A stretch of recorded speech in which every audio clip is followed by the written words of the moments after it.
Okay. What else do we want to see? Well, we want to see that dimensions, when you apply dimensions and using isometric, that you get some goofy results. All right, if I click here and I click here, I get a orthogonal dimension, right? The dimension is flat and it doesn't look correct because it's not isometric. I'll do it aligned here. I'll do it aligned here. Right, so if we had dimensions and we needed to dimension something in isometric, we'd have to do something called obliquing. And we can get to the oblique tool by going to the dimension panel on the annotate tab. And this says oblique dimensions.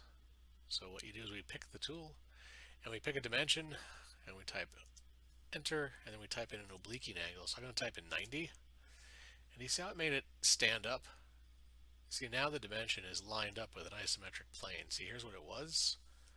And that's a 90-degree oblique for that dimension. I'll try a different oblique here. I'll try a 30-degree oblique. That didn't work. Let's go back in. Let's pick it again. I'll make a minus 30-degree oblique. And you see how now it's lying down. So if we want dimensions to look correct and isometric, we can't just take the out-of-the-box AutoCAD orthogonal dimensions, the linear dimensions and align dimensions. We'd have to go in and do a little obliquing. So here's a minus 30 oblique dimension. And here's a 90-degree oblique dimension. Right? We would experiment. We'd play around with that idea of 30, minus 30, or 90 until it's in the orientation that we wanted it. The other thing we have to consider is text, because when you type text, look, text is flat, right? And flat text on oblique dimensions might not really be what we want. We might want the dimension to be angled, just like everything else is. So if you wanted to do that, we would have to go in and we'd have to set up a dimension style that is obliqued. So check it out. We're going to go in there and let's take a look and see what we can do. ST for style. See, I've made a dimension style called oblique minus 30 and a dimension style called oblique 30. And what I've done is I've added an obliquing angle to the oblique 30 of 30 degrees, and I've added a obliquing angle of minus 30 to the minus 30 oblique style. Alright, and then we could go to something that has regular dimensions that look goofy. And if I pick the dimension, we know one of the properties of the dimension is its text.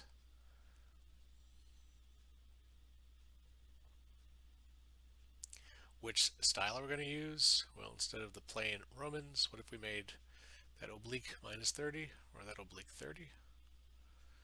Let's see. I think that looks good. Now you're probably saying that doesn't look very good still though, and that's because we also need to rotate. So we would rotate that text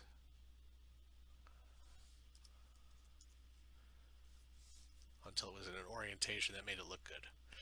So we don't have to do this on any of our assignments. I simply want you to see that dimensions need a little tweak in order to look correct and isometric, and the text would need to be tweaked also. In fact, any text we put on the drawing is going to look really weird if we just use text. So what I've shown here is on the top plane, you would use an obliquing angle for your text, and you would rotate the text to get it to look like that. And then each of these examples shows you what angle I used to oblique and how much I rotated each piece of text to get it to look the way it does. And then we've got text that doesn't look awkward or goofy compared to the isometric plane that it's supposed to be sitting on. Okay, so that looks like it. We had a little discussion about dressing up your isometrics using gradient hatches or putting a profile around the whole shape. We talked about representing fillets in isometric and how to make a fillet in isometric. We got to see how dimensions out of the box are kind of goofy and they need to be obliqued in order to look correct.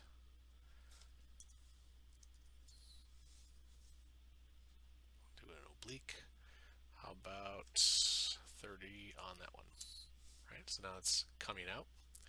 And then of course text also, regular text, it's just stupid text.